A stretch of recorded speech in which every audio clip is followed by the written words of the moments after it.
So how the areas that have a lot of colour, where that colour is, what type of colour, all those sorts of things. And then you can also look at where you're finding them. So is it on top of the tree? Is it in the middle of the tree? Is it on the ground?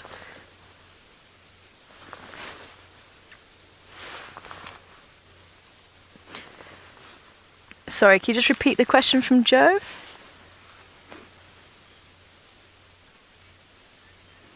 Hi, Joe. And Joe wanting to know how big the bird is. I think I'll have to check how big they get. I think it's about 80 centimeters tall. Let me just see if I can actually... Well, someone can maybe just check for me how... those sorts of things, unfortunately, I never think of the measurements. It's because it's one of those things I can always look up. As long as I've got a bird book, of course. Or people who have access to the internet. See who can come back with the height of the bird. And as the name suggests, they do eat snakes, and it is quite interesting to watch them eating a snake on the wing. It looks like a piece of spaghetti hanging out the mouth, and it just gets smaller and smaller and smaller. Lovely. So, shall we continue down towards Buffelshoek Hook Dam and see if there's anything around there?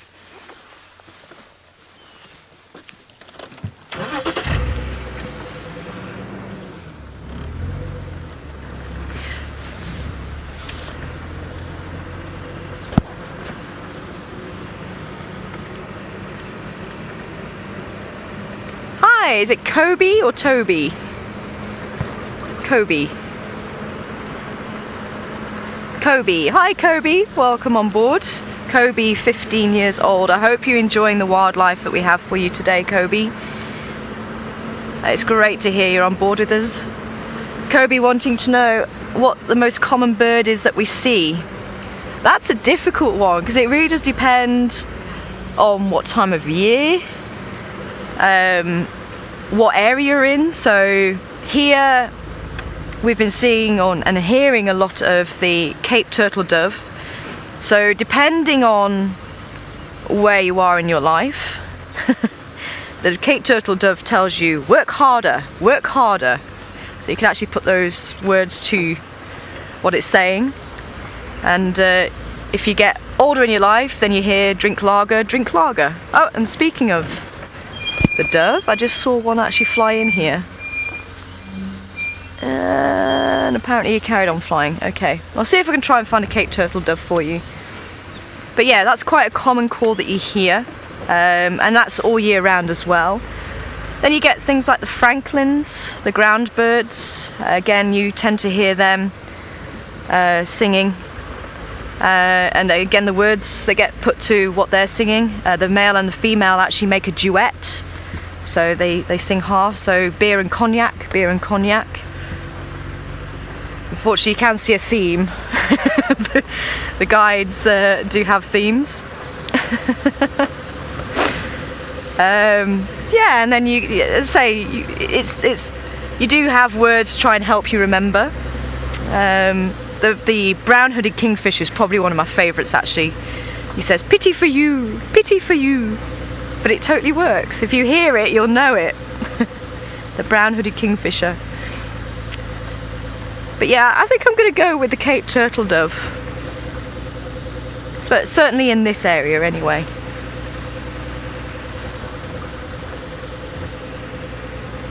Ooh, has Byron found something? Let's find out.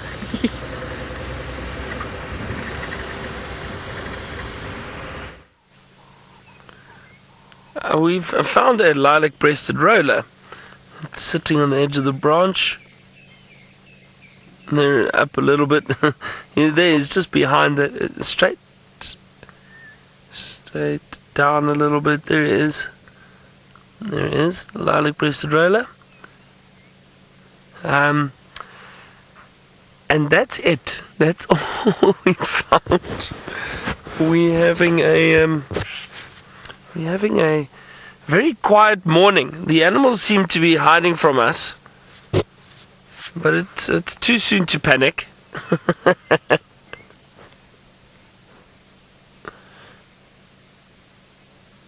we've had absolutely no luck this morning.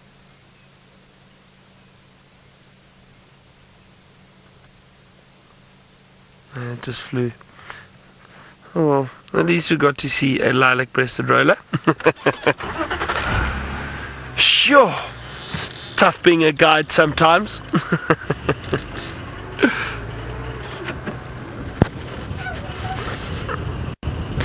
Now, we were discussing earlier about my favourite leopard, and I said I really enjoy Mvula, that old male, and just out of his prime now, but still. There's some waterbuck here. Hold on. Let's see if I can get a view. There we go, Craig. Is that right? There we go. Some waterbuck. Look at that. Our luck's changing. A few female waterbuck.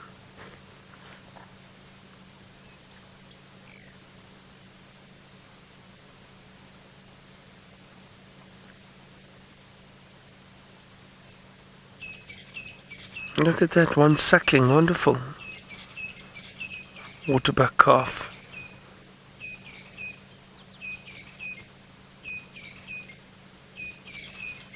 That's not something you see every day.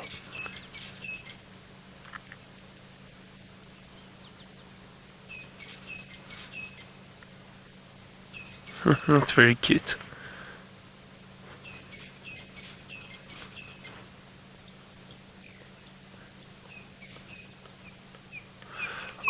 There's a red-crested korhaan calling somewhere close by. Come on. And it was doing that clicking sound.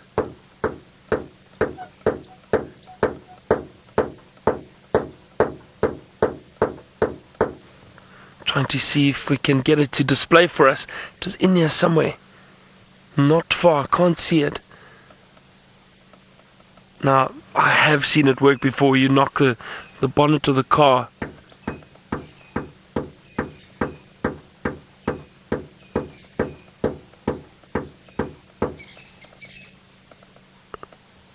So it does that very strange knocking sound and then that high-pitched whistle.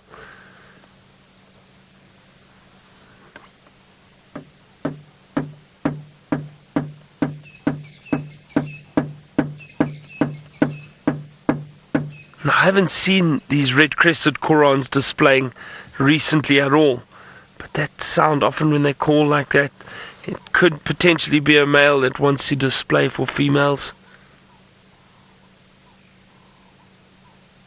I so badly want to show you this display. It's wonderful to see how they launch themselves up into the sky and then drop back down and parachute down.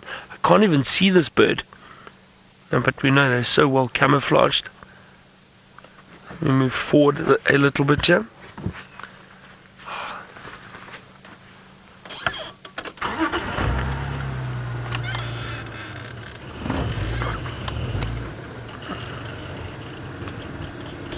Oh, there it is.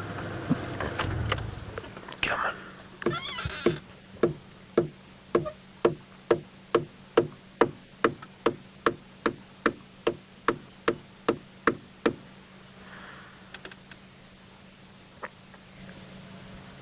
Let's see if it calls again for us. Come on.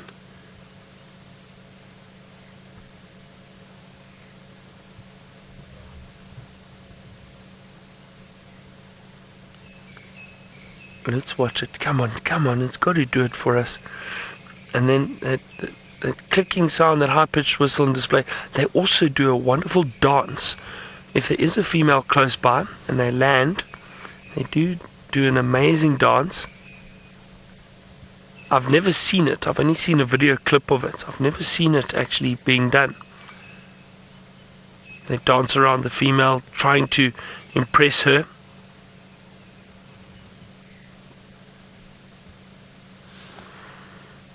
As I was saying, that we're talking about that male leopard that I really think is probably my favourite. I had such a lovely sighting with him the other day.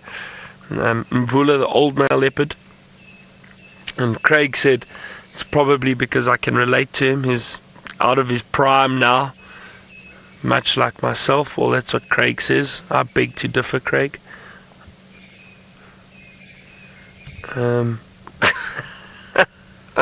So, yeah, Craig said, you know, I'm not as young as I used to be, and not in my prime anymore, so I can relate to Mvula.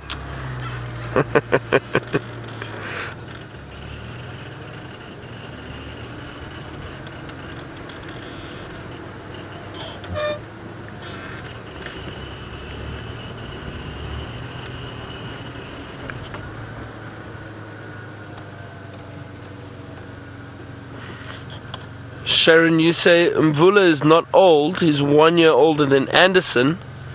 But I was under the impression Mvula is, I think, isn't he 12 years old? I think he's about 12, is he not? I'll double check that, but I think he's about 12 years old.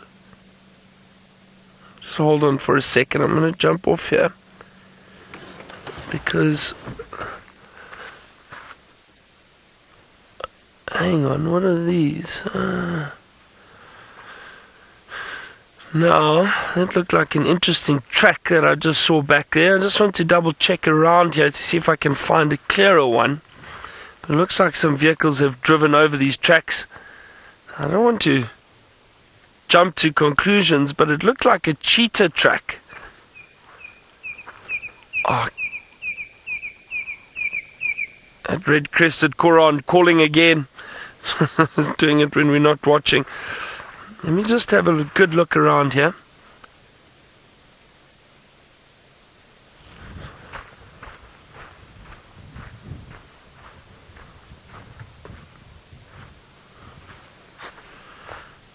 I don't know, this little track over here looks very much cheetah-like. You can't see, sorry, is the angle a bit bad. It's not very clear. But like I say, it's one faint track, but it looks like vehicles have driven over it, so it's not a fresh track. Now, they did have a cheetah on, I think, Torchwood and Buffelshoek. Let me just have a look here. Let's just make sure. It's not clear, and there's no other tracks around. You can see vehicles have been driving up and down here, so possibly an old track.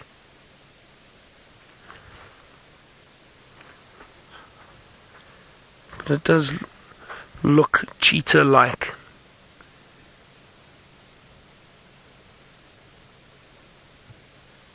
Ah, it's a pity. It's not a fresh track at all. Not a fresh track at all.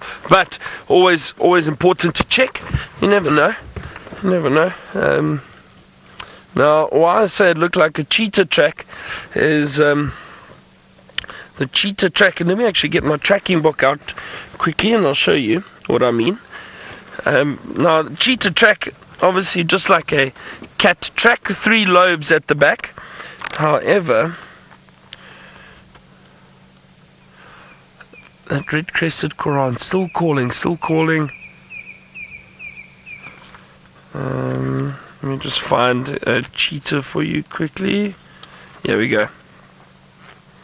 Now, have a look. If you just have a look at these tracks, is that alright, Craig? So you can see the 3 lobes at the back, or the back pad, and the 4 toes. You would be able to see the claws though. But the other thing is if you look at the track in the sand, if you look at the track there, it's actually quite sharp at the back. The little lobes at the back actually end in almost a sharper shape compared to lion or leopard that are very much rounded at the back. So it's actually quite easy to tell a cheetah track compared to the other tracks. But as I mentioned, you should be able to see the claws too. Now that track, yeah, it looks cheetah-like to me. It definitely does look like a cheetah track. But like I said, it's not fresh. The vehicles have driven over here. There's no other tracks around. That's a pity.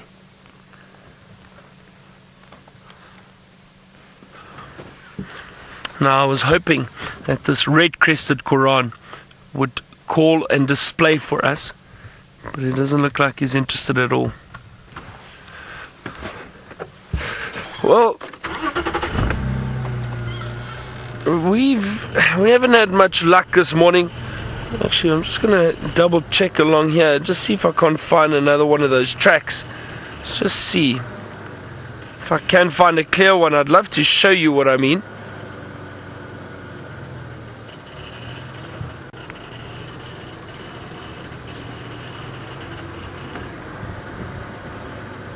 Now, we haven't seen cheetah for a very long time, but there was a cheetah spotted a few days ago on Buffels Hook, so north of us. I think it was a female with a youngster, or a female with two youngsters. I'm not sure.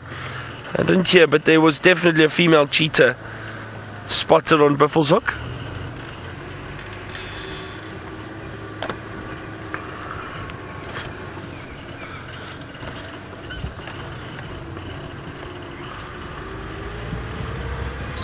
Alright, Craig, we better find something soon.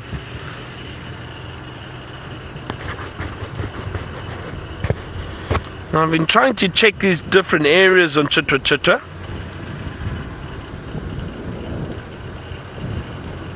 but no sign of anything just yet. Now, Michelle, you asked if the cheetah prefer open landscape to the thicker bush areas. Yes, they do indeed. The cheetah do generally prefer open areas. However, it's not to say that they won't move through these areas. They will move through thicker areas from time to time to get into those open clearings if they have to.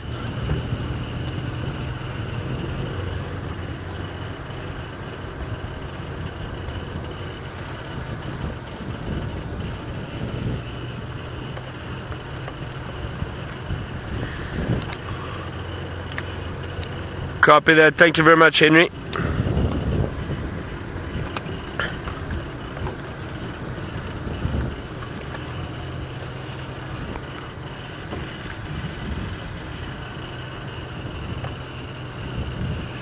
Lisa, the biggest bird in the bush, and I have seen them out here, is probably the korhaan. Okay, no, I'm joking. I'm joking. The biggest bird in the bush is obviously the ostrich. Did you see something? It's obviously the ostrich, Lisa.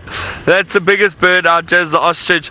But the heaviest flying bird, now, so I just immediately went to the flying birds, but the heaviest flying bird that we get out there is called the korhaan. It's actually one of the heaviest flying birds in the world. But obviously the largest bird by far is the ostrich.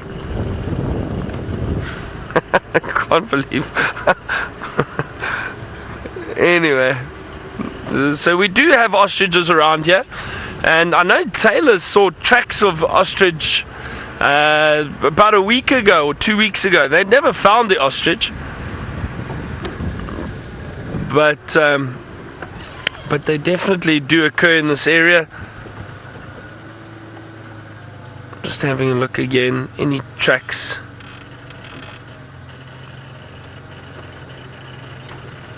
Don't see anything. Oh well. The animals are hiding from us today. Alright, now it sounds like Tara managed to find some signal. I wonder if she's found some animals though. Haha! Sorry, we've been trying to find some birds or wildlife for you, mammals, anything like that.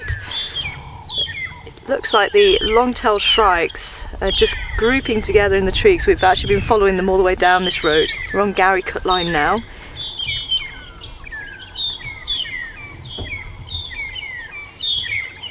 And I'm hoping you can hear them. It's like a...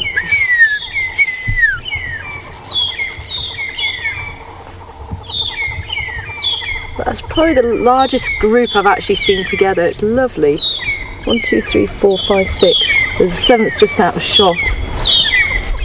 But they do form these small family groups. So you get the male and the female, and then they have the offspring, and then the offspring will actually stay and help rear the next group of chicks. So what was happening there is the family were just strengthening the bonds by calling to each other.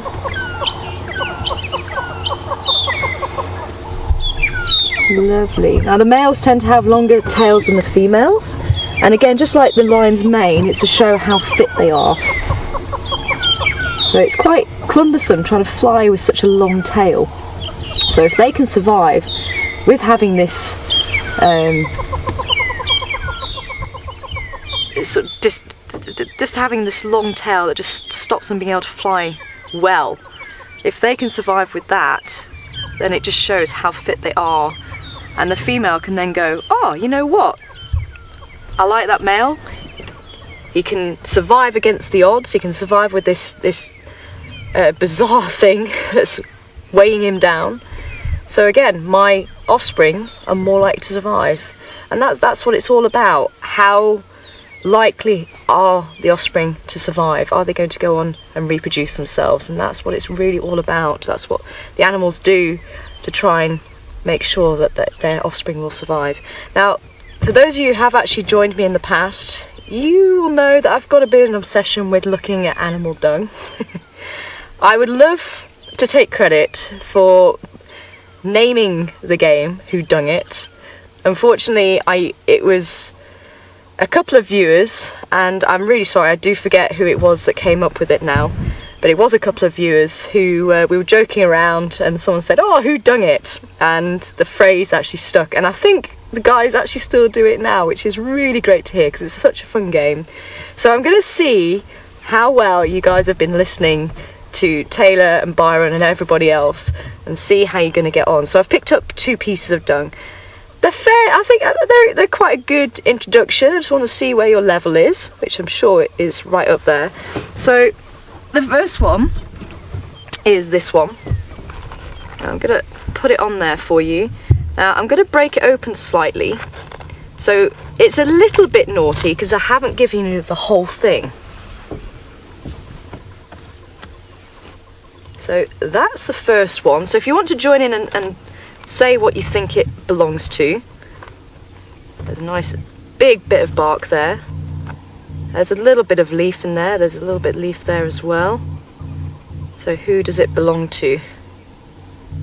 Hashtag Safari Live. So that's the first one. The second one, if I scooch that over, looks quite similar. But hopefully some eagle-eyed people might notice some differences. So have a look at the colour. So if I put it next to each other, hopefully you can see the colour, and we've got the sun shining on it. And you might even be able to see this is quite coarse on this side. So if I turn it around again, let's say we're seeing these big bits of bark here. Oops.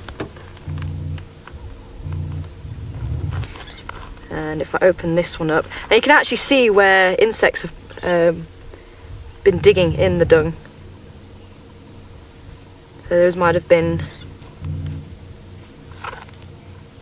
larvae, beetle larvae, things like that. But yeah, if I break it open, there's still not really anything that looks like bark or leaves in there.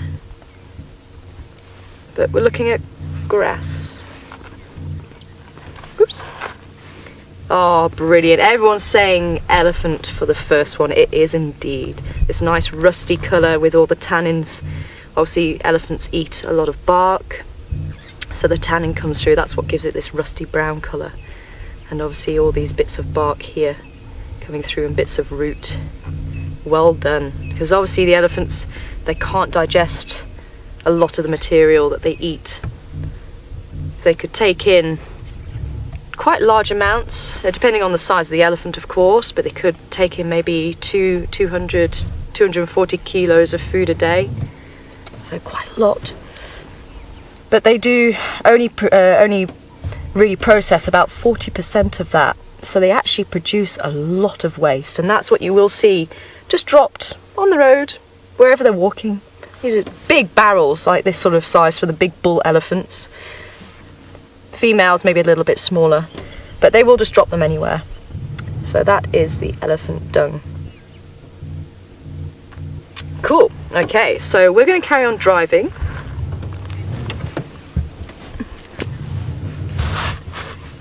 White Lady Aaron. Welcome on board this morning and asking if this is hippo dung.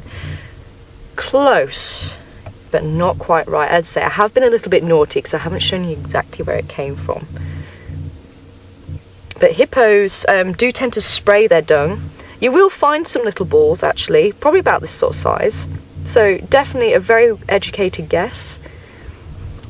But they, as I say, they do flap their tail so that the dung spreads. And they'll do that in water as well. It's quite funny to see them. And there's a lovely little story actually. I forget which tribe it comes from. But the story goes that Hippo wanted to go into the water, and the creator didn't want him to go into the water because he was going to eat the fish. And the hippo says, "No, I'm not going to eat the fish, I promise you." The creator wasn't convinced. So he said, "Well, how about if hyena looks through my dung to see if there's any fish bones, and if I don't have fish bones, I can stay there, and if there are fish bones, then you can stop me going into the water." So the creator said, "Okay, I'll agree to that." So to this day, Hippo spreads his dung so that hyena can come and search and make sure he's got no fish bones in his dung. So yes. So I think, was that buffalo? Was that a guess for buffalo dung? Yeah. From Abby. I'm going to take this off so we don't get caped in dung as we drive. Senso, I don't think you'll be too happy about that, will you? Ooh.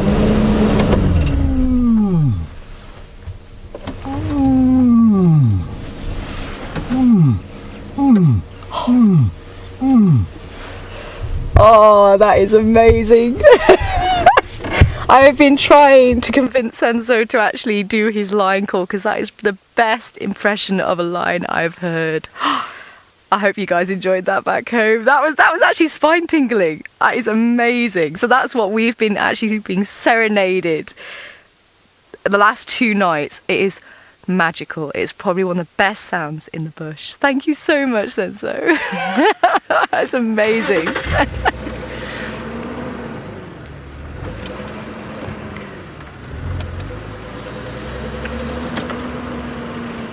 Ah, yes. So female 4, is that? Have I got the name right? Zena. Zena and Paul. Brilliant. Yes, indeed, it is rhino dung. Because rhinos eat, well, the white rhino eats grass. Now, if it was black rhino dung, we would have actually found bits of twigs and branches, and they would have been cut off at 45-degree angles as well because of the way the teeth actually chop the branches. So I've just stopped because there's actually a hornbill just up ahead of us. Actually, there's 2. And another, seems as I've been talking about the Lion King this morning, another character from the Lion King, Zazu.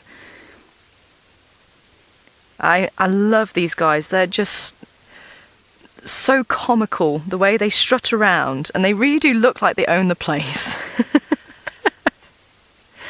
So this is the southern yellow-billed hornbill.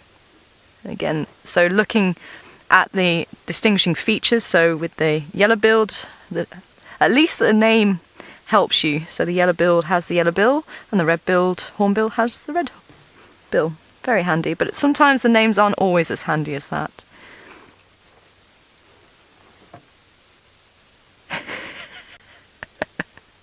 I've actually seen these guys eating a bat. It was probably about 43, 44 degrees in the afternoon. It was like an oven. The equipment was failing. It was just a crazy hot day. And the bats, there was a couple of bats that were out. There was one bat that was hovering over water, and he actually landed and he was struggling to get off the ground. He managed to do it, but really just absolutely crazy. And a hornbill in camp found where a bat had obviously taken shelter. There's some more Impala coming through into the shot there as well. He found a bat underneath a piece of wood that I think it just obviously just tried to take shelter there. And before we realised what was happening, it was halfway down the bird's throat. And if you'd had asked me, are they capable of eating bats, I would have said, no ways. But there you go. The animals and birds do not read the books. They make up their own rules. So anything can go. Which is why, you know, a lot of what we say is generally what is known, what is seen. But as I say, it could be that particular individuals do things slightly differently. It could be that some certain things have never been seen, so they haven't actually been written down. But that's what I love about Safari Live. We can actually share some amazing information with you and see some things that aren't always seen.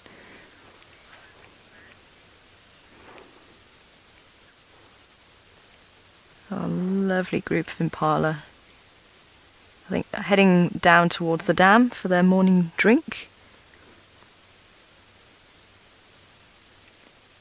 Hi Michelle, good morning to you. Asking if the hornbill is about the same size as a parrot. Depends on what parrot you have in mind. So the macaws, it's definitely smaller than the macaws. If you're thinking about maybe an African grey parrot, that would be about the right size for the hornbill.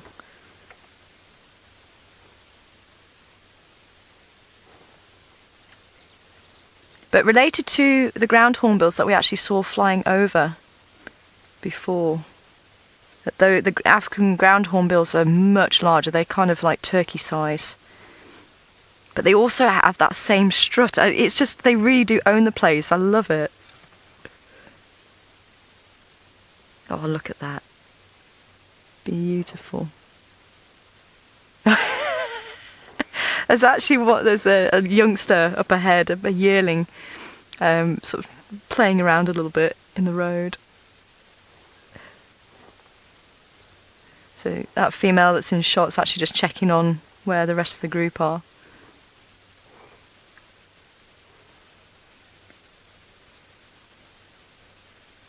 Are you hearing that bird? One that's going.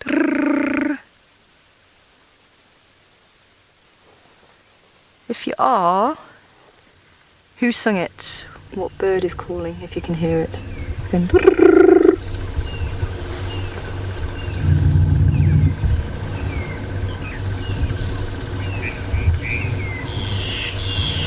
Hashtag Safari Live if you want to join in. What bird is calling? So this is a young male. You can see the horns. The females don't have horns. And it's thought that the antelope that are out on the open plains need some form of protection. So the antelope that spend time more in the plains, both male and female have horns, whereas the antelope that spend time in the bush, the horns would actually slow the females down if they're cutting through the bush. So obviously they need to be able to get away from predators quite quickly. So the females don't have the horns. So that's the theory behind it. No one's been able to disprove it, so it makes sense to me as well. But the impala are slightly odd in that they do spend time on the plains as well as in the bush. And they're also... Oh, look at that. That was beautiful. And again. Oh. I think there's some more coming through. We might get some jumping again, just showing how athletic they are.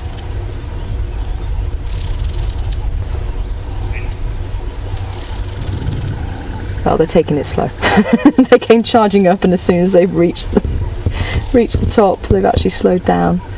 But that is actually thought to be giving off a chemical to follow, for the rest of the herd to be able to follow the individual in front. So if we're able to zoom in on the back legs, you might be able to see there's dark patches on the back of the legs, and actually the one walking away, you can see, hopefully, there you go, really clearly. Look at those black, and they're actually glands. And it's thought that when they do jump and they kick the back legs, it produces a chemical, as I say, that the other impala can follow.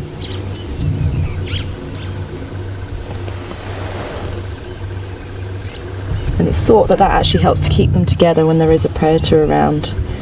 And the way they actually jump, it does signify to predators, if there's any predators around, how strong and fit they are. Now there was one displaying, I don't know if you saw that, though, he was just prancing around, there we go, with his tail up.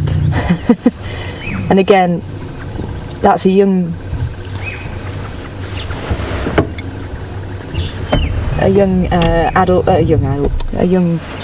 Impala, just again stretching the legs, showing how strong she is. And you do get that with the youngsters. They will run around and play and build up their muscles and make sure they're nice and strong for the day that they do actually need to be able to run away from predators. But you'll also see the males doing it, showing off how strong they are. And again, if the predator sees the antelope bouncing around and going, you know what, actually, I'm going to waste energy going after that guy because obviously they're nice and fit, I can see they're going to be able to run, so I'm not going to waste my time with that one. But actually, if there's one not jumping as high, maybe there's something that might slow them down, so actually I'm going to go after that one.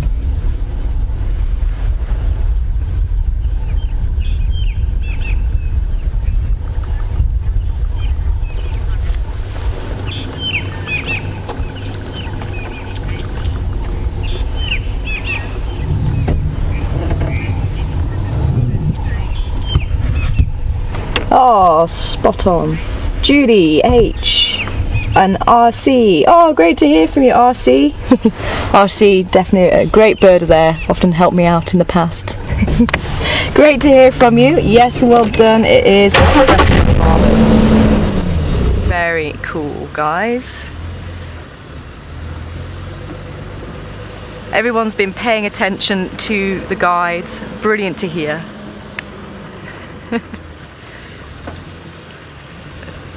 So Byron, we're going to link to him and see if he's had any luck finding any tracks or any birds or any mammals for you.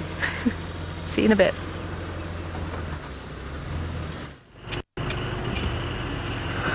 Absolutely no luck this morning.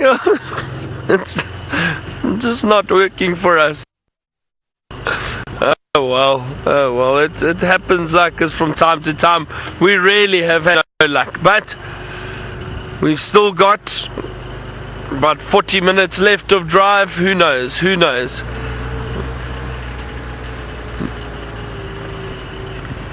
We'll see. Now I'm just having a look around again the southern section, close to the Gowrie Main, just to see. Somebody said, one of the other guys said it sounded or looked like they had tracks of maybe Hosana and Shungile, that young male and female leopard, and possibly heading north. They weren't too sure though. They heard the update from someone else, so it's not a very reliable source. But we'll have a look around here and maybe, who knows, perhaps they are around. So I'm checking this little fire break at the moment because not many vehicles drive along here. So chances of seeing fresh tracks are a bit better. So check these termite mounds carefully. Check the trees.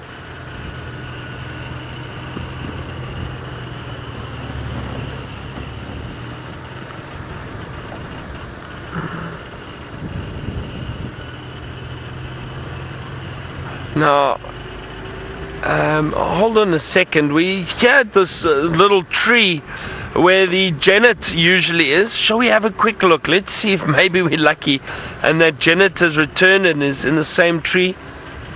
Let's have a look quickly. We're right here. Haven't seen this genet for quite some time.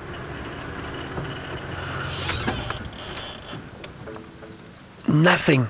Now I wonder if the genet hasn't perhaps moved. Possibly has, I'm not sure, but I haven't seen it the last 4 times I've checked. Anyway, no luck. But Tara has managed to find something, a beautiful antelope, and she would like to show you.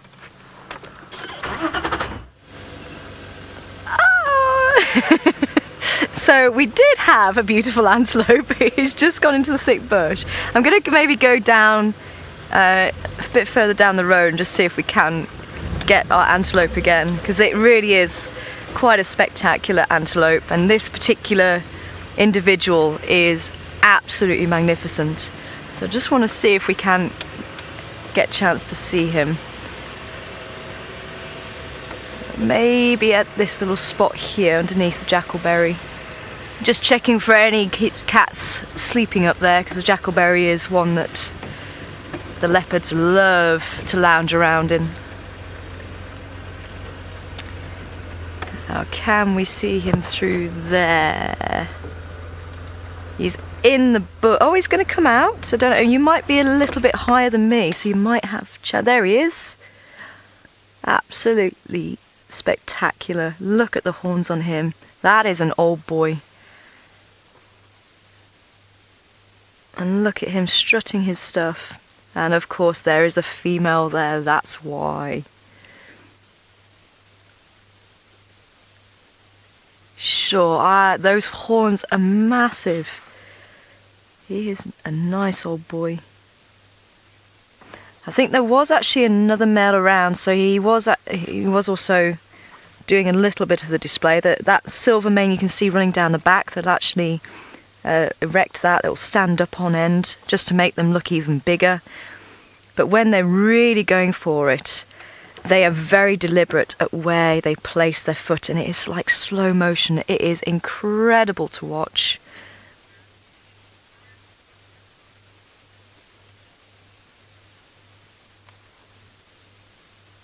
So there's a couple of females around. The one that just actually ran away with a tail curled ran up the bank. So we'll see if he will actually display. So if he does, then we'll let you know. But I think Byron's actually found some warthogs for you.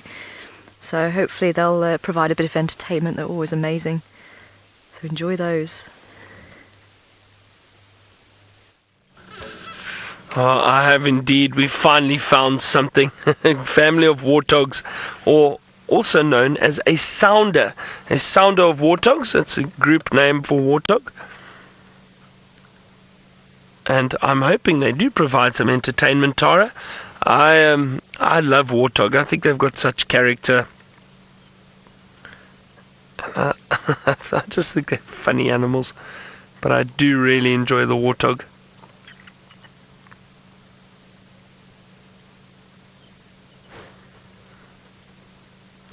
Everything's starting to warm up now nicely. The sun's in the sky, quite high up already. And the morning is warming up beautifully. I think it's going to be a lovely day. Still a few clouds around. But not too bad. Not like yesterday. Not sure what the day has in store for us though.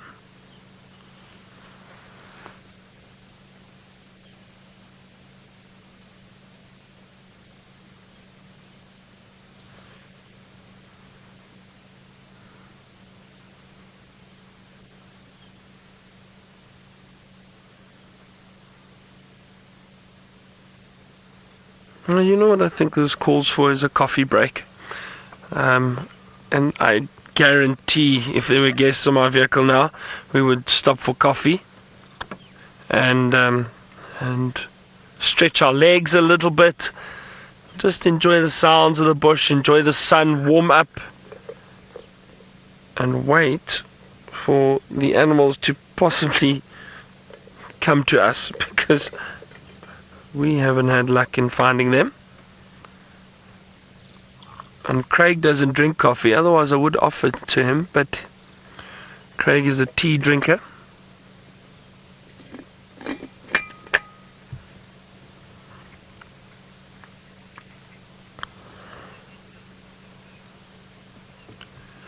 So, Francis, these warthog will go down on their knees like that to eat, just because it's easier. You see how their snout is now closer to the ground. They don't have to bend up and down all the time. So they can just constantly feed, move around on their knees, and they're feeding on those grass shoots and roots. See how that one was using its snout there too? They'll dig up any little grass shoots or roots. Its snout is quite tough. And with them being on their knees, it's just a bit easier for them to feed. They don't have to worry or move too much.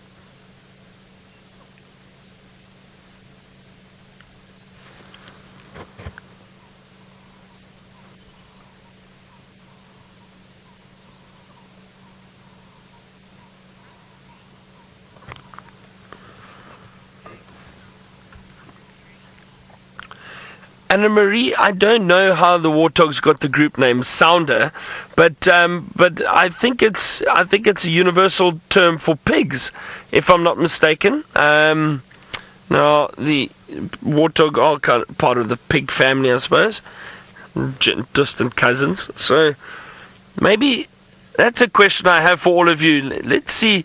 I'm almost certain that a group of pigs is known as a sounder. Double check for me, let me know. And I think that is why the Warthogs too, because they're part of the pig family.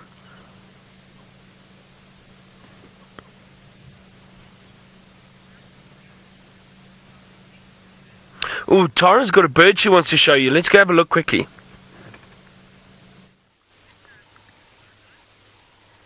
Hopefully you'll see the bird in the shot there, and it just showing, like we've been talking about, the different colours and where to see them on the bird. So you've got the black head and that bright red bill and that shock of yellow, and that is just, it is amazing. You just see that streak flying through the bush, and we just happened to notice as we drove by on the bird sitting in the magic wari. So if you can ID this bird, it's probably one of my favourite birds for the beauty of it, and you don't get a chance to see it very often. Highly territorial. Oh, are you going to come and say hello? Where did he go? Did he fly off? Oh, I thought he was actually going to fly right towards the camera then. So hopefully you had a nice view of him. But, oh no, he is still there. Yeah, well done. Say highly territorial. They've actually got quite a liquid call, and if you play that call, they will actually come in and try and work out where the rival male is. And that's something about the birds. So when you do hear them calling, and especially the dawn chorus as we've heard it before this morning, listening into it while we were watching the lions, the reason why birds call first thing in the morning is to actually advertise the fact that they're still in their territory. They've actually survived the night. Oh, hello.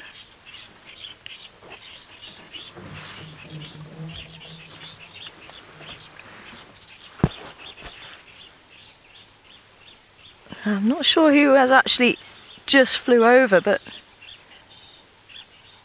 they're not happy about something. I think it's an apellis that's actually calling.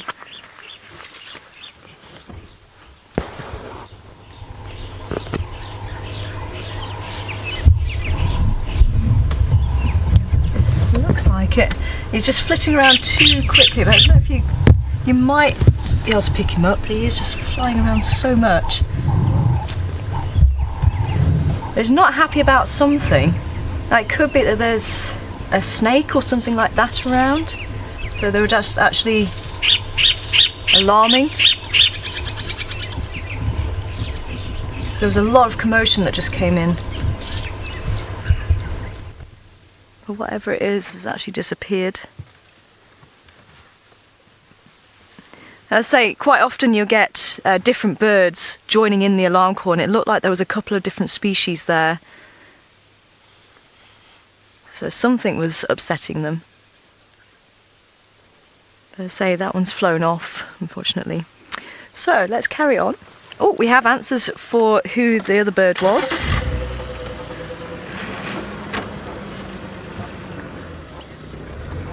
Brilliant. Sandy and Toby, or is that Cody again? Could be Cody.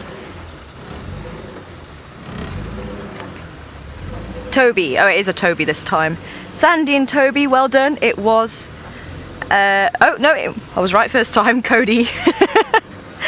So Sandy and Cody, black-headed oriole, well done. It was indeed. Very nice bird. Love those. It's like a,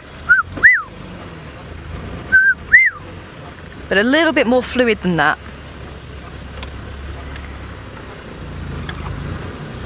Oh, now Byron told me about his little coffee break, so I think we're going to cut across to Byron so you can enjoy a coffee with him.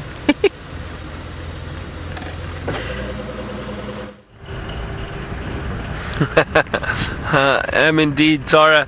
Now, I've learned something today, though, and that is that leopards can fly.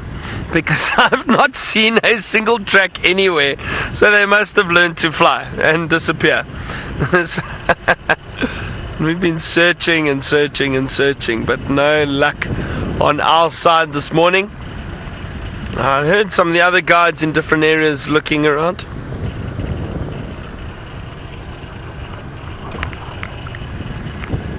But I'm not sure. That was very funny. Chantal says, no, they do not fly, they soar. Good one, Chantal.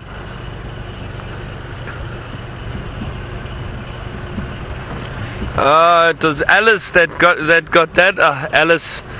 Alice, the dark horse of yeah, the dark horse of Safari Life. She's gone bright red now. Apparently, I just think Alice has got a wicked sense of humour, and she's very much a lady, but a wicked sense of humour. So I call her the dark horse, and she gets very shy and embarrassed.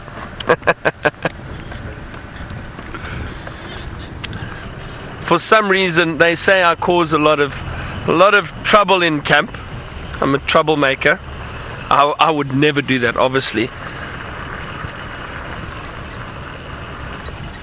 I'm checking this water hole again.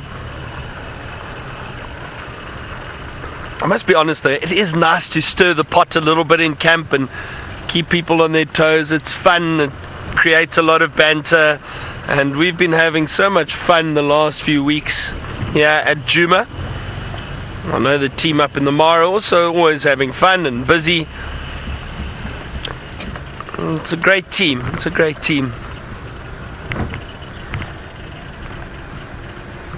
James has been sending me messages every night telling me how much he's missing me, and he wishes he could come back and spend time with me again, perhaps in the tent.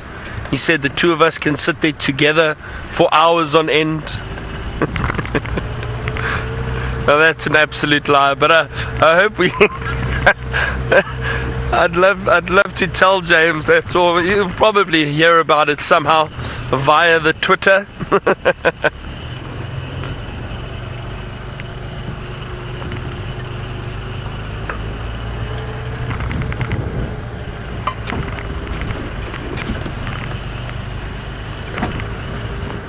Sure, Craig, any suggestions?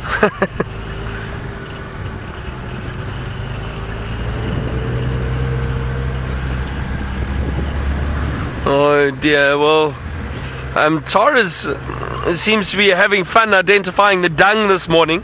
She's got some more dung she'd like to show you, so let's go see where that comes from.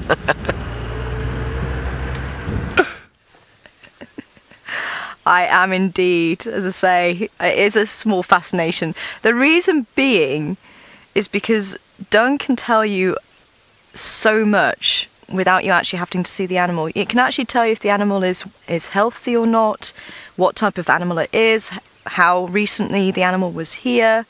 So there's a lot that you can actually get from looking at animal dung. And I'm actually seeing a birch will start. There's been a few around here actually. I'm just wondering if we can to go straight up to the tree behind. They are playing with us, because I was hoping to show you the birch starling just for those of you who haven't seen one before, to show you the difference with the birch starling with the black eye and the long tail. But the reason why I've stopped here is to show you where I didn't get it from this particular pile, but just to show you where rhinos actually go to the toilet. Because like I said before, the elephants drop it along the road. They don't care where they go. Whereas rhinos use the toilet, so they're very clean. Now I've got a very big soft spot for rhino. I love my cats, but rhinos are way up there with being one of my favourite animals. They are so intelligent. I've actually had the privilege of working with them. And they actually use the toilets to communicate with each other. So this is a male's toilet, and the reason why I can tell it's a male's toilet is because all the dung has actually been broken up. Can you see it's all... So the one I showed you, I had to break apart, so that would have been from the female's toilet. So the male breaks his up, and he does that by kicking it back.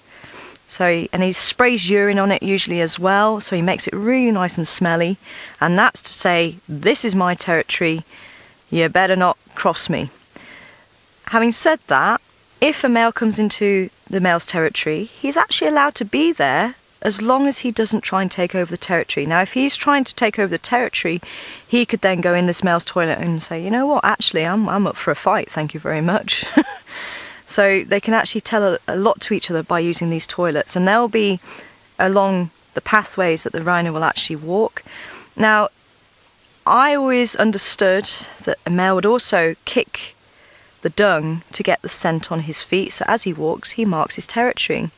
But after going to a conference in Kruger last year, there was a girl that's actually working on the communication in the dung and using the dung. And she's actually said that that's a bit of a fallacy. It's not quite true, because the smell is not going to last long enough on the feet for that to be true. So she might well have actually destroyed one of the best bush stories, and it's passed through guide generation to generation. But I'm certainly waiting to hear more from her research about that, because there are other species that do that. There's species of monkeys, especially spider monkeys, and even bush babies will actually urinate on their hands and feet to actually walk along the branches and mark their territory. So that's why it worked in my head that this is what rhinos did. And if a female is wanting to mate with a rhino, with a male rhino, she'll obviously have the chemicals in her dung to say, okay, she's in estrus, she's ready to mate. The males will actually go and check the female toilets as well. And it is the funniest thing whenever you see a rhino following a female. He gets like a little tracker puppy dog, and he gets so upset if he can't find the trail. So he literally puts his nose to the ground. Once he's found that the female's in estrus, he'll put his nose to the ground, literally follow her trail. And if she's walked around a tree feeding, he will walk around the tree to follow her. I've actually witnessed this. And then if he loses the trail and he'll go off and he's like, oh, no, it's not that. And it's so funny, he actually shakes his head. And he goes to the other side, smells, okay, can't find it. As soon as he gets the trail, that's it, nose down and follows again. It is brilliant. Such an interesting thing to watch. And that's the thing about rhinos. A lot of people think, just stand and feed and that's about it. But there's so much more to them. Highly, highly intelligent. And I'm looking forward to sharing a lot more with you in the next couple of weeks about rhinos. But we're going to carry on towards the dam, see if there's any more movement around there.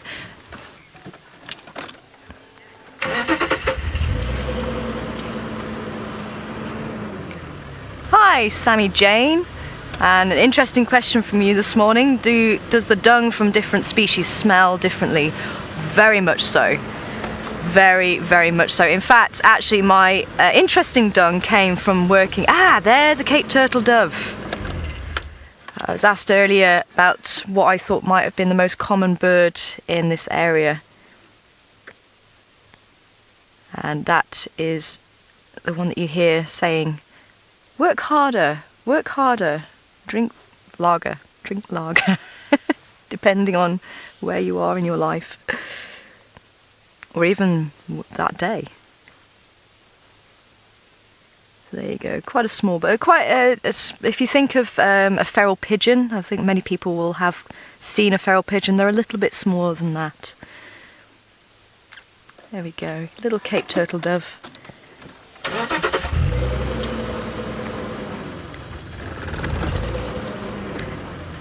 So yes, as I say, I was lucky enough to work with some captive animals when I was 16 through to my early 20s, and I actually devised a little game. We had an open evening for the people that came to the zoo, and I devised a little game, and I took dung from the animals, from 6 different animals, and I put them in a cup, and I got people to smell the dung, because when you go into the animal houses you can actually smell them. So if you go into a rhino house, you can smell the rhino, and you go into the otter enclosure, you can smell the otters. It smells very strong. In fact, actually, I think the otter was the worst. Spider monkey wasn't far behind. Spider monkey smelled like a human with very bad BO. Really not nice. So yeah, I actually got people to smell the dung. So even in my early ages, I was getting people interested in dung, but it's just so interesting. And you can actually smell with the elephant and the rhino. It's not a bad smell. I've often tried to put into words the smell. There's some elephant dung here. You can see, look, completely different there to what we've just seen. It's just dropped. The elephant's carried on. No toilet. But it's not an offensive smell. It's actually, it can smell quite sweet. Yeah, you see, I've just got the smell now, and it does have that sweet twang to it. Carnivores, obviously they're eating a lot of meat and blood, and that does stink, especially if it's fresh. Oh, and you're downwind. Oh, it's not nice. But I'd say I think otter is the worst out of the carnivores for me. Bet you didn't realise you're going to learn a lot about dung today, hey? We have some Egyptian geese, and that is amazing. That's probably the driest I have seen Gowrie Dam. That is incredible. Wow. But I believe it's better than last year. Did it dry up completely last year, or was there a little bit of water? Oh, sorry, yes. Sorry, Sensor's just reminded me he wasn't here last year. So yes, any viewers on board, if you want to share with us if it was dry last year, or whether it actually did have some water in it. But yeah, that guy on the bank, the Egyptian goose, where is he? Over there, there. I keep getting thrown out by this because the Egyptian goose does actually go all the way through into Europe and into the UK, and we actually have on the university campus where I work been caught out a couple of times with that. And the Egyptian goose, that is where it comes from. It's believed that is the goose that was on the hieroglyphs for the Egyptians, and I think it means son, as in son and daughter, if I remember rightly. I'll have to check just to find out.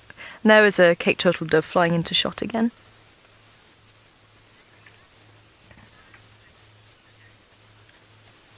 So we're going to catch up with Byron and see, apparently he's stripping off for you.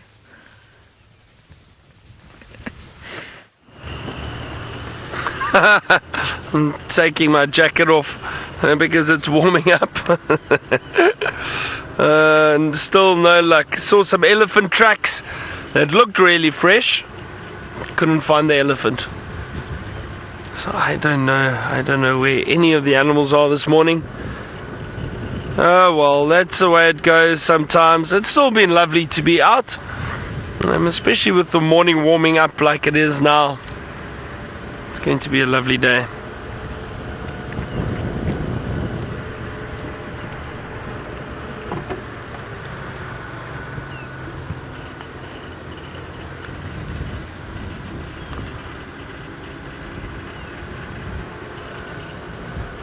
Wouldn't it be fun if we found a little owl quickly? Craig, do you think we can find an owl? Maybe they're hiding too.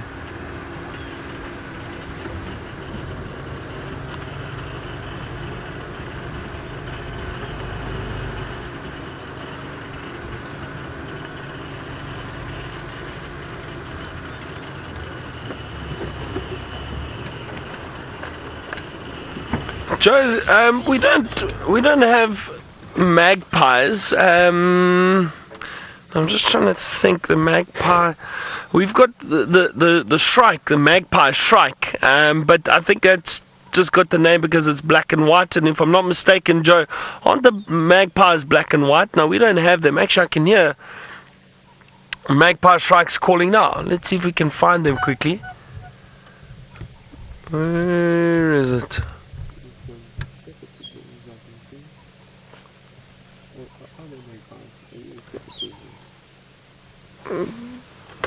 What have you got there? Over there? Those are the magpie shrikes. There they are. right at the top of that tree. I can't actually see them where I'm seated at the moment. Craig's much higher than me on the back of the vehicle. But those are the magpie shrikes, the black and white.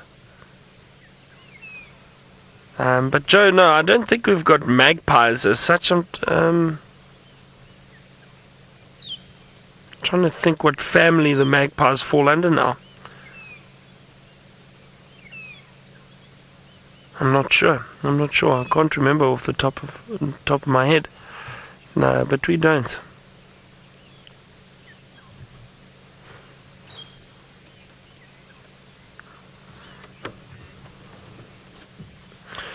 Nikki, the tiniest bird here is, I think it's the grey penduline tit. Is it the grey penduline tit? I think is the smallest. Let me find it for you quickly. Alright.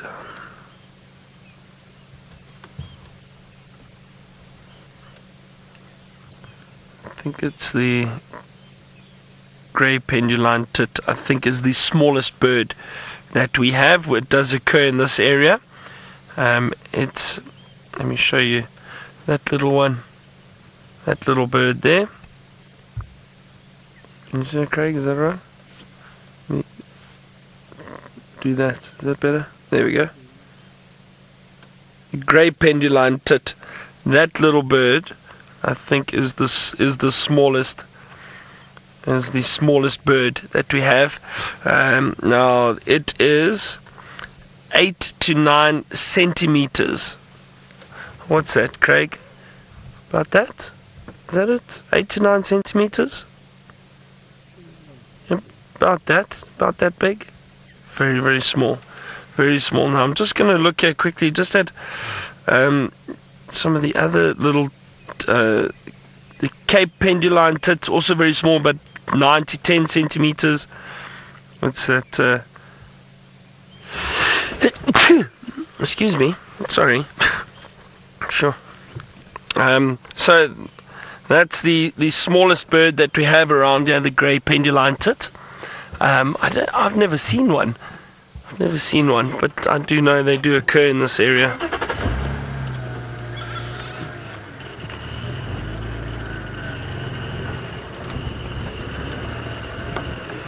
Now, speaking of birds, Tara's been having quite a nice morning birding, and she's got another bird she'd like to show you with a long beak.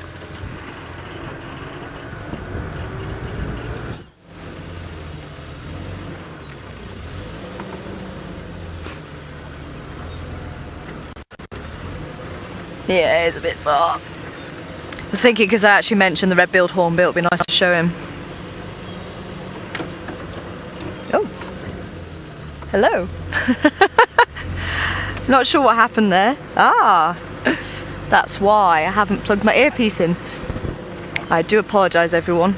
See if I can actually plug myself in again. It's because I actually got out to have a look at something, got back in again. So I was just saying, it would actually be really nice to try and show you a red-billed hornbill, because I've just mentioned him, but he's a little bit far. We had a really nice view of him. And the yellow-billed hornbill actually looking through dung as well for insects. Oh, actually, yeah, there he is. But you can't really see the red bill. But I just thought it'd be really nice to try and show you, because we did actually mention it earlier. So we shall carry on and see if we can find ourselves another hornbill to have a look.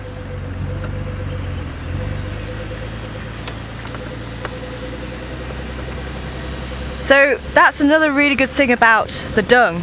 It can actually provide food for other animals.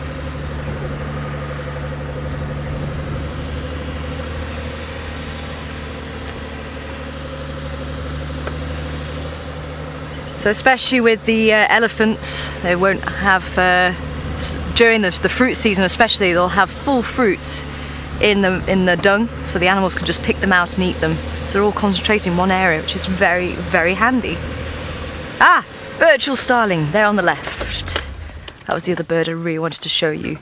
And welcome on board, Anne-Marie.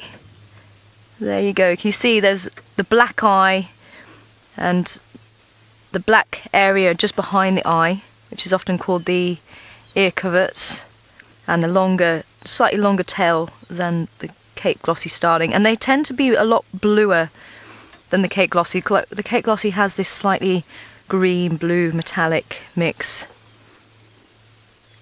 Anne-Marie wanting to know what my favourite raptor is. That's a difficult one, actually. I've never really thought about it.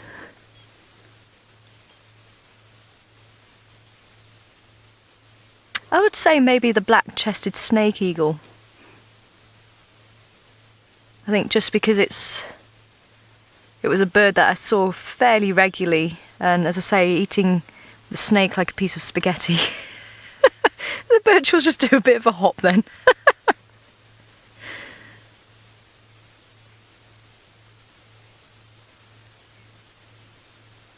Yeah, I did see it quite a lot, and it was actually quite an interesting bird, because the juvenile looked completely different to the adult. And I think there was actually a picture posted a little while back of a raptor that was brown with a grey head, and it had people wondering what it was, and it is actually a juvenile black snake eagle, a black-chested snake eagle. Yeah, Birchall Starling's getting brave. I think we're getting charged by him. Look at that metallic colour, absolutely beautiful. Really just shining up in the light there. And what's actually causing that is layers of keratin. So the feathers are actually made from keratin, but inside the feathers there's layers, and that's reflecting the light.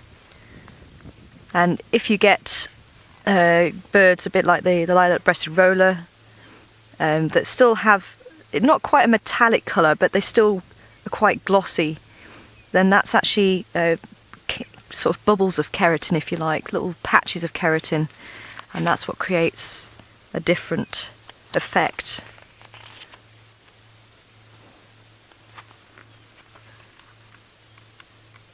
So I'm just trying to find a picture of the black-chested snake eagle.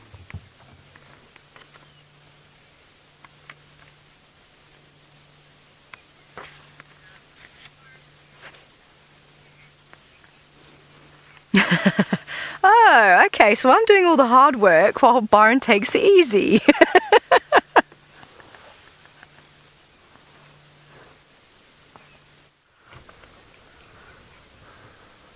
Oh, right, now, thanks for warning me there, Craig. Apparently I am live. I've decided to come up onto the termite mound to have a look from here to see if I can see anything, because clearly on the vehicle I've had no luck, and so far still nothing. Now let's see how quickly I can get down here. To think that just yesterday afternoon, we had those, was it yesterday afternoon? No, the day before, we had those lions. How agile am I? We had those lions walking straight through here. They were busy hunting. And Craig, you don't think you made me self-conscious this morning, saying that I'm past my prime. So I'm trying to show that I'm still agile and I can still move around if I have to. So as I was saying just the other day, or 2 days ago, we had the lions walking through here, the stalking giraffe, and Kahuma Pride with those two males. Craig is still laughing at my agility.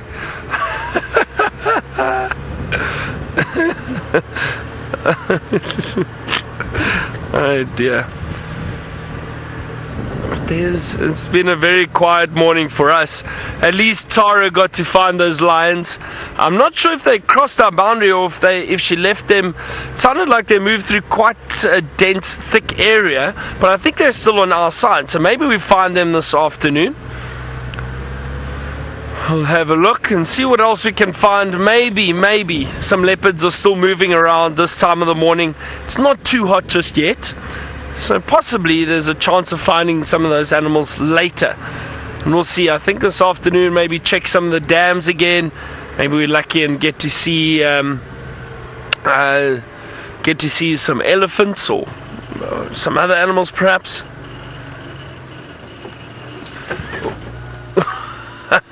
Little Dacre just darted out there. It's amazing. It was hiding just in this dense thicket. A little Dacre. It was hiding in there. So I think that's almost it for the morning. Sorry, there's something in my eye. Sorry everyone, it's the worst. Nice to see those little Dacres, but they're so quick and so agile, and they're very shy little antelope. Often you just get a glimpse of them darting around. Is that a little cisticola that just landed over there? Let's just have a look. Oh, I can't see there. It is indeed a rattling cisticola. Beautiful. Oh, that's a nice little bird to end off the show.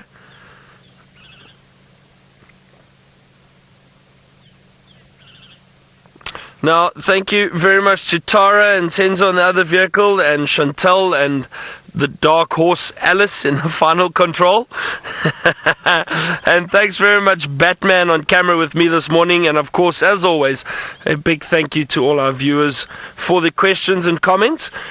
We'll definitely try find some more animals this afternoon on our Sunset Safari. Have a good day. Goodbye, everyone.